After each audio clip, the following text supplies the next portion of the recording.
Juga kemudian yang ketiga adalah fikih muamalah amaliyah.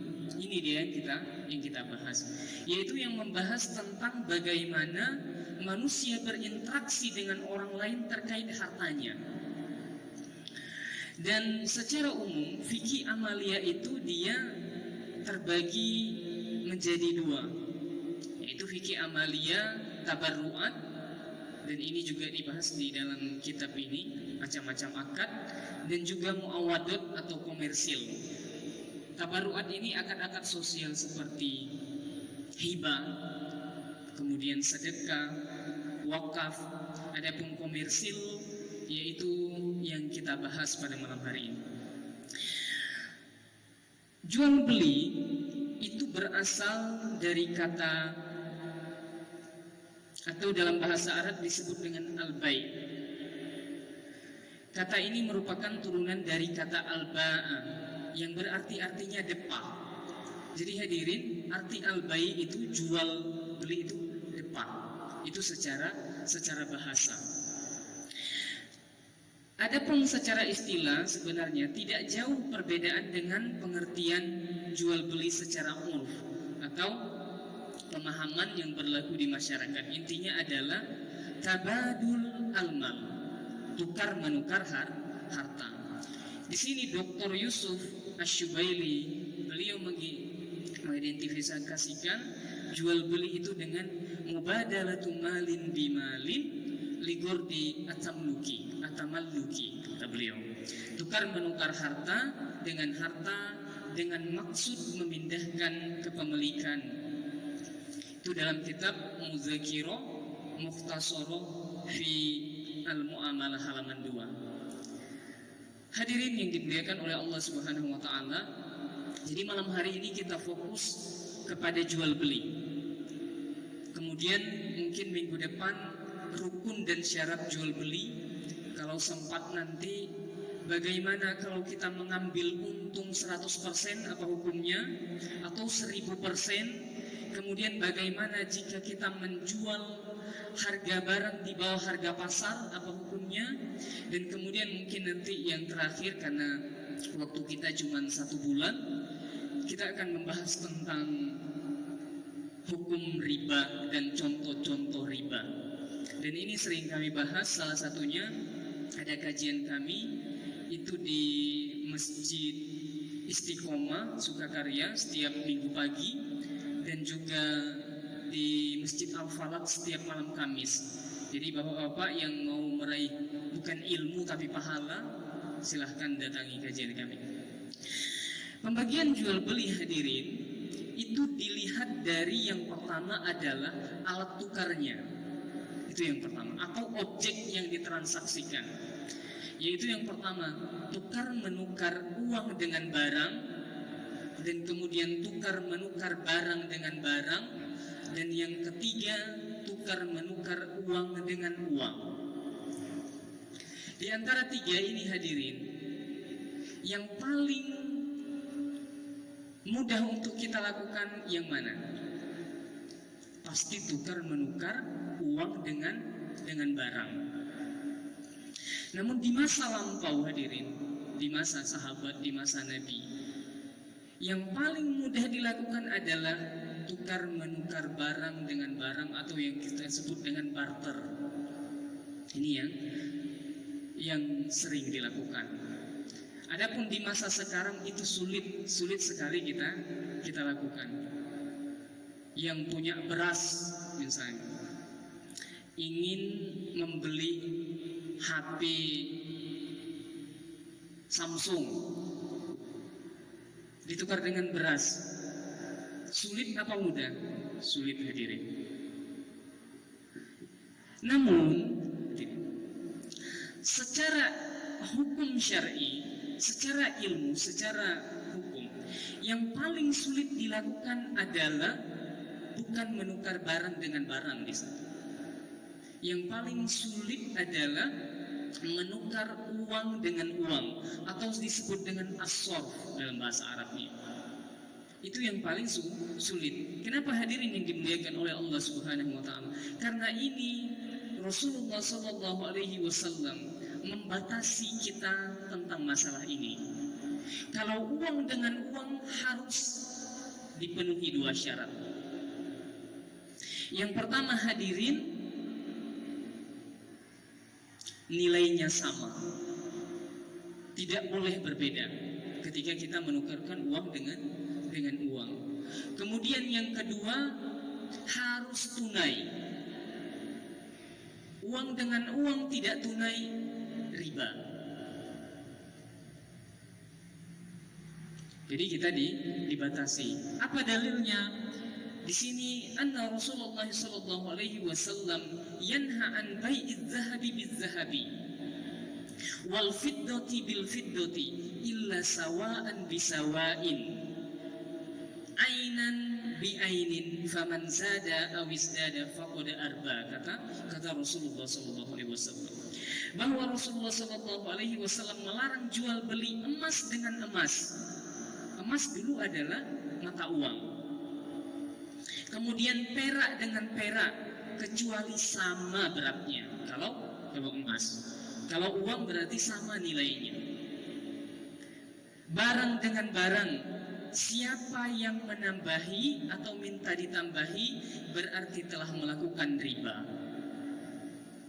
Jadi hadirin, kalau kita melakukan penukaran uang dengan uang harus terpenuhi dua syarat itu. Sering nggak terjadi, kadang-kadang ada hadirin.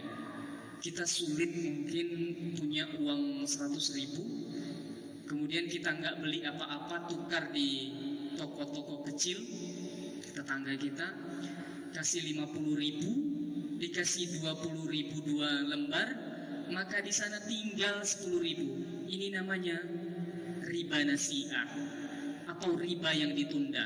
Nasi'ah di sini adalah ditunda, artinya tidak tunai. Maka ini nggak boleh. Kemudian yang kedua, uang dengan uang yang pernah juga terjadi. Ini ketika lebaran, tapi bukan dari bank. Mereka yang di luar bank. Kita tukar uang-uang kecil, maka mereka mengambil keuntungan, katanya jasa. Kecuali yang kita kasih hanya jasa uang minyaknya di sana. Karena uang dengan uang berlebih riba. Itu dia. Dan itu disebut dengan riba fadl. Namun nanti pembahasan mendalamnya tentang riba, insyaallah kita akan bahas minggu-minggu yang akan datang. Hadirin yang dimuliakan oleh Allah Subhanahu wa taala. Lantas bagaimana misalnya 5 buah HP kita tukar dengan 10 buah HP, apakah riba? Enggak. Karena di sini yang dibatasi hanyalah uang dan 4 komoditi lainnya. Dan itu dalam hadis lain, az-zahabu biz-zahabi wal fiddatu bil fiddati, at-tamru bit-tamri wal milhu bil-milhi, asy-syairu bisy-syairi. Itu harus sama timbangannya dan harus tunai. Tapi nanti kita akan jelaskan. Kalau HP tadi itu tidak riba. Jadi meskipun berlebih. Atau kita tukar motor, kita kasih motor kita kepada fulan saat ini, kemudian dikasih kita motornya itu, motor beliau 1 tahun yang akan datang, nggak apa-apa, meskipun ditunda. Itu tidak termasuk. Namun yang perlu kita pahami hadirin yang dimuliakan oleh Allah Subhanahu wa taala, sebetulnya di sini Nabi kita Muhammad sallallahu alaihi wasallam dan para ulama kita sangat menginginkan sekali bahwasanya uang itu hanya sebagai alat tukar, bukan komoditi. Itu sebetulnya. Kenapa hadirin? Karena ketika uang atau uang kertas menjadi bahan komoditi, sebetulnya itu yang buat inflasi. Itu yang membuat inflasi mata uang kita jatuh. Karena nggak ada barang yang mereka ambil untung dari situ atau marginnya. Yang membuat inflasi negara kita adalah, yaitu salah satunya, mereka banyak bermain uang dengan uang. Dan kita tahu hadirin, Indonesia itu setiap tahun 6% inflasi. Makanya harga barang setiap tahun semakin naik. Setiap tahun semakin naik. Contoh hadirin yang dimuliakan oleh Allah Subhanahu wa taala, yang masalah di sini uang. Yang bisa mungkin lebih kita mudah memahami. Seseorang dapat uang 500 juta. Kemudian ia beli rumah. Rumah tersebut hadirin ia sewakan 1 tahun 12 juta. Ada satu orang mempunyai uang 500 juta, 500 jutanya ia deposito ke bank. Bunganya juga 12 juta. Yang tadi beli rumah disewakan dapat 12 juta. Kemudian yang kedua di deposito, kemudian dapat 12 juta. Sama enggak? Beda hadirin. Beda. Hukumnya adalah beda. Namun hadirin, orang jahiliyah sebelum Rasul diturunkan, itu mereka katakan sama. Makanya dalam Quran surah Al-Baqarah, innamal bai'u mislur riba. Mereka katakan seperti itu. Sesungguhnya jual beli itu sama seperti riba.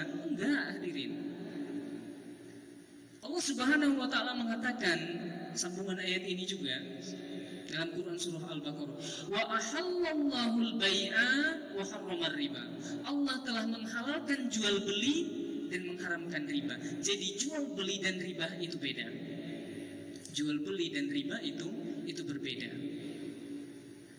Dan hadirin yang dimuliakan oleh Allah Subhanahu wa taala, kalau kita lihat, kami dengar ini dari beberapa teman yang ada di luar negeri, yang mereka di Jepang, ada yang jadi dai dan yang lain-lain.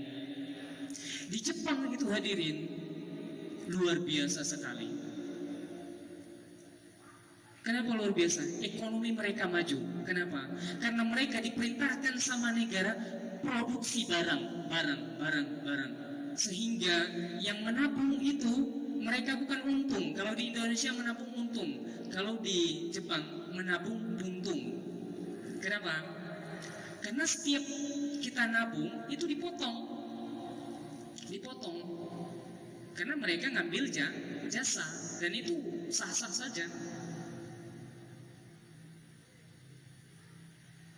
Itu dia yang pertama hadirin yang dimuliakan oleh Allah Subhanahu wa taala. Jadi kenapa dibatasi? Di sini sebetulnya Allah Subhanahu wa taala dan Rasul kita menginginkan uang kertas bukan menjadi komoditi, akan tetapi untuk menjadi alat tukar. Jadi kalau kita mau negara kita maju, hendaklah kita sebetulnya memperbanyak produksi barang atau menggalakkan jual beli. Menggalakkan jual beli. Itu yang pertama. Kemudian hadirin, jual beli itu dilihat dari waktunya atau ketersediaan objeknya. Ini ada 4 macam. Yang pertama hadirin, sama-sama tunai. Ada uang, ada barang di majelis akad.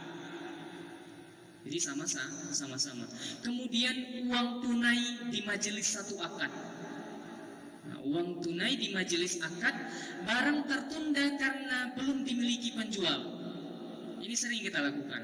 Kalau yang tadi ya jual beli yang pertama. Adapun yang kedua, uang kita langsung kasih, barangnya nanti. Ini disebut dengan bai'us salam.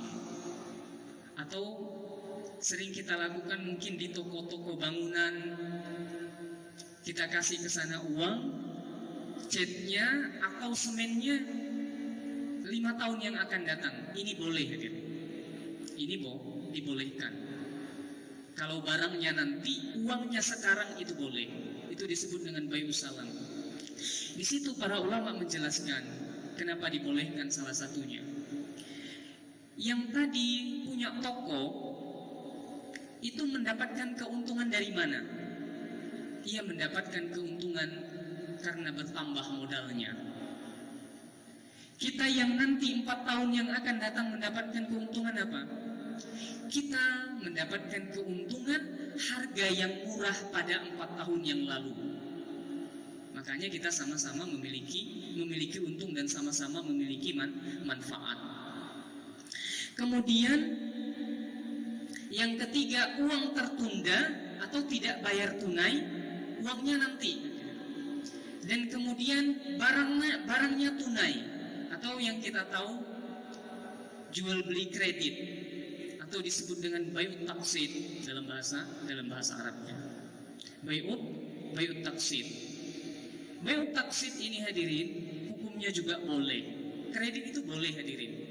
Namun ada syarat-syaratnya. Tapi ini juga sebetulnya kita membawa pembahasan riba. Syaratnya apa? Yang pertama hadirin, ketika telat bayar tidak boleh ada denda. Ketika telat bayar tidak boleh ada denda. Dan kemudian yang kedua, tidak boleh uang, harus barang. Karena kredit uang dengan uang berlebih riba. Yang tadi utang, kita kan kredit berutang, kemudian dikasih denda, dendanya itu riba. Kullu qardin jarrun naf'an fahuwa riba. Segala sesuatu akad pinjam meminjam atau utang piutang yang ada manfaatnya, maka itu riba. Itu riba. Tidak bohong. Kemudian yang keempat hadirin, uang tertunda tidak bayar tunai, dan kemudian barang tertunda karena belum dimiliki penjual. Jadi uangnya belum dikasih, dan kemudian tokoh tersebut atau dealernya juga belum punya barangnya. Ini juga sering terjadi hadirin. Ini tetangga, saudara-saudara. Tapi kami mungkin belum berani menyampaikan langsung, kecuali di pengajian seperti ini baru mungkin bisa dimengerti. Ini hadirin yang dimuliakan oleh Allah Subhanahu wa taala, disebut dengan jual beli al-kali bil kali. Dan di sini salah sebuah hadis yang diriwayatkan oleh Imam Ahmad. Anna Nabi sallallahu alaihi wasallam naha an bai' al-kali bil kali. Dia melarang jual beli al-kali bil kali. Namun hadisnya dhaif.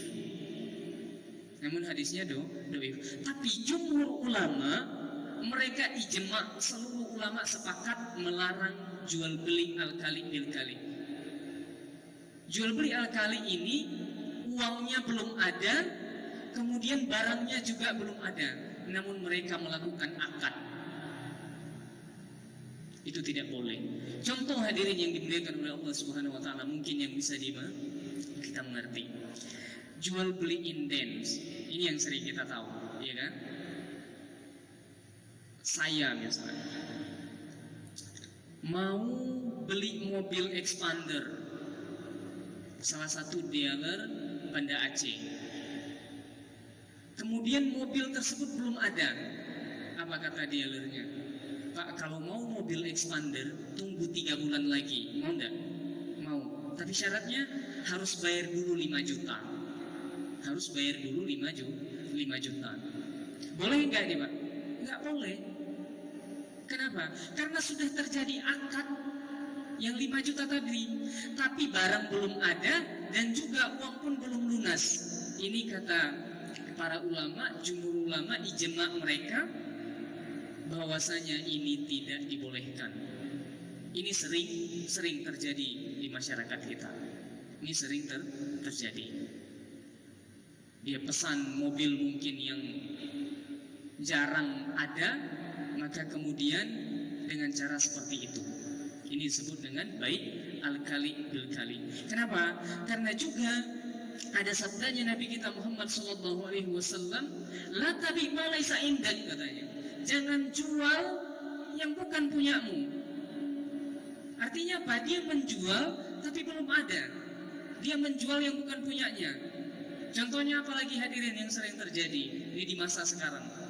Ambil gambar dari Shopee, ambil gambar dari Lazada, tik-tik, screenshot, posting hadirin. Sebagian ada, tapi ada sebagian juga enggak. Posting semua gambar-gambar bagus. Kak, saya mau baju yang ini. Oh boleh, tapi bayar dulu. Itu hukumnya haram, tidak boleh. Kecuali ia beli dulu baju tersebut, baru kemudian ia jual. ataupun ia minta izin kepada yang punyanya, tapi sudah ada di situ maunya barangnya dekat, bukan dikirim dari Jakarta. Mungkin barang di sini diposting, kemudian ia minta izin kepada yang punya, lalu kemudian dia diwakili. Kalau wakil boleh, tapi dia hanya mendapatkan fee atau yang disebut dengan makelar. Itu yang disebut dengan makelar. Itu boleh. Dan banyak sebetulnya hadirin di sini sebetulnya sangat penjelasannya sangat detail. Namun karena waktu kita mungkin yang sebetulnya jual beli ini saja ada 3. Namun sepertinya waktu berapa menit lagi kira-kira? 10 menit. Biasanya ada tanya jawab. Mungkin kita cukupkan atau mungkin kita sambung di minggu depan karena tanggung. Nah, di sini nanti juga ada yang disebut dengan baik musawamah, baik amanah, baik murabahah yang kita kenal di bank. Tapi sebetulnya mungkin bisa kita revisi di sini atau bisa kita lihat apakah bank itu benar atau salah dengan melalui buku ini dan penjelasan para ulama. Baik ayahanda atau ibunda mungkin yang ada yang di belakang, ini cukupkan sampai di sini tentang masalah jual beli. Sebetulnya masih banyak sekali penjelasan tentang ini, namun karena waktu kita yang membatasi. Masih ada 10 menit lagi. Masih ada 10 menit, bisa lagi? Baik. Lanjut.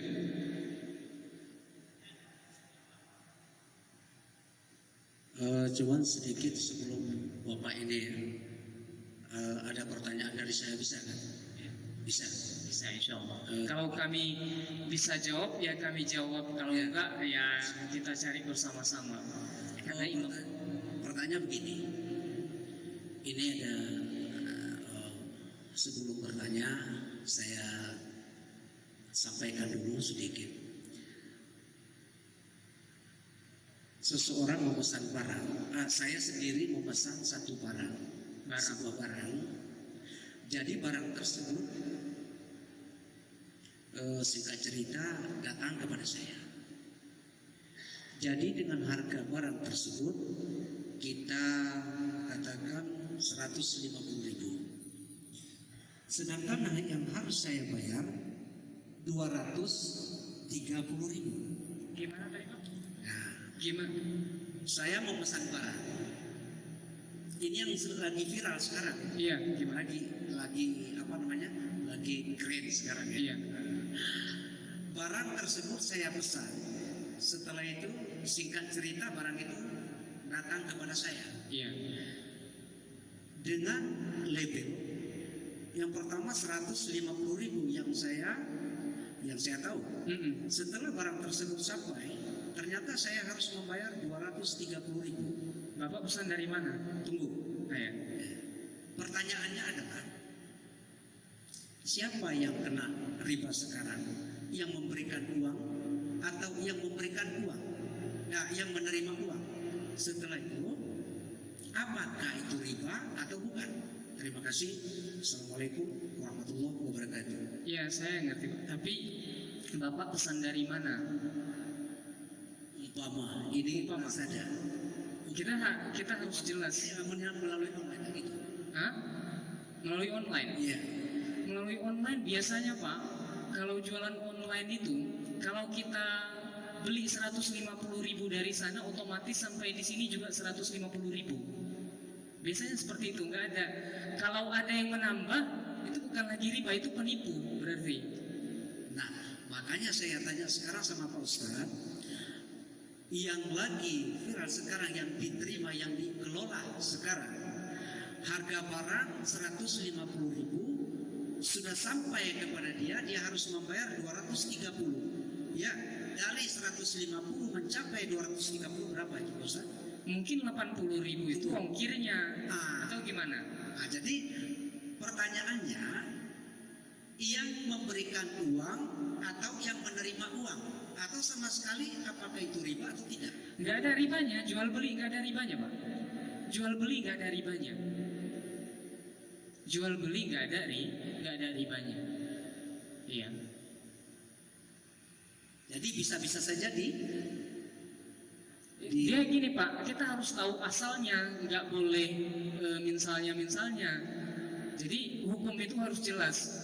Jadi kalau seandainya kita beli dari sana 150 ribu, itu sudah sama ongkirnya atau belum, itu harus jelas. Kemudian kita pesan dari mana, Shopee kah, kalau misalnya. Dan biasanya kalau pesan online itu udah jelas dia, udah jelas. Atau misalnya kita pesan dari orang. Kalau dari orang, gimana? Dia mengambil untung.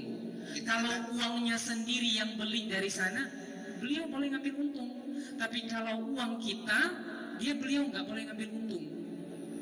Karena latabi Malaysia Indah, artinya dia apa? Menjual yang bukan barangnya, barang orang lain yang dia jual. Kemudian dia mengambil untung, itu nggak boleh, kecuali ia beli dulu, baru ia boleh mengambil untung. Dan mengambil untung itu boleh-boleh saja. Boleh-boleh saja, dan ini pembahasan kita yang akan datang nanti, biar kita lebih semangat dan penasaran. Baik, terima kasih. Ini di tahun 1970-an, dikala saya masih usia belasan tahun, mungkin antum masih di alam Belum ya, belum. Ada namanya ijon. Iya. Ijon. Itu bahasa cengkeh masih terkenal, sangat terkenal di Semelu. Waktu istilah DPR-nya mahorai, mahorai itu dibeli harganya jauh sampai setengah harga. Jadi 3 bulan berikutnya baru diberikan barang itu, tapi pada itu harganya setengah harga. Apakah itu termasuk riba atau sah? Ya, itu Pak, di sini ada dibahas. Ini maunya pembahasan kita yang akan datang di syarat jual beli. Itu disebut dengan beli goror. Beli goror belum ada kejelasannya. Ijon itu sudah juga pernah kami bahas. Itu nggak boleh. Di sini ada dibahas.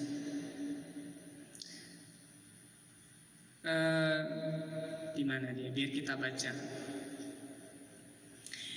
Contoh jual beli goror adalah jual beli ijon. Jadi di sana pun ijon juga namanya. Yaitu jual beli calon buah yang masih ada di pohon dengan cara borongan. Itu Pak kan? Seperti itu. Dalam hadis dari Anas bin Malik, jadi ada hadisnya di sini. Radhiyallahu anhu, beliau mengatakan, ini panjang hadisnya, kami baca artinya. Tahu kita baca. Anna Rasulullah sallallahu alaihi wasallam naha an bai'is samari hatta tuzhi. Fakila lahu wa ma tuzhi, qala hatta tahmarru. Faqala ara'aita idza mana Allahu samara bima ya'khudhu ahadukum mala akhihi. Bahwasanya Rasulullah sallallahu alaihi wasallam melarang menjual buah sampai layak untuk dipanen. Jadi di sini yang Bapak maksud tadi belum jelas buahnya kan? Sudah nampak, cuma 3 bulan berikutnya. Iya, betul. Harganya separuh harga. Harganya separuh harga, betul. Harga dari pasaran ya. Nah, harganya separuh harga. Kemudian beliau ditanya, apa tanda kelayakan dipanen? Jawaban beliau, sampai memerah, lalu beliau bersabda. Artinya kalau cengkeh sudah merah, sudah memang bisa dipetik gitu. Nah, jadi kalau 3 bulan sebelum buah itu jadi, itu tidak boleh. Nah, jual beli ijon dilarang oleh Nabi Muhammad SAW karena gorornya sangat besar. Bisa jadi hadirin yang dimuliakan oleh Allah Subhanahu Wa Taala. Kenapa dilarang? Misalnya buah-buahan, bukan hanya cengkeh saja. 3 bulan ke depan kita nggak tahu, angin kencang habis buah tersebut, dia rugi. Kalau beruntung, ia untung. Makanya di sini Nabi kita Muhammad SAW melarang baik ijon ini atau buah yang belum jelas. Nah, jadi di sini Pak nggak boleh baik ijon atau jual beli ijon tadi. Memang yang membeli itu murah, ya kan? Tapi belum tentu nanti jadi. Maka di situ karena ada goror, maka Rasulullah SAW melarang tentang baik tersebut atau jual beli tersebut. Allahu a'lam.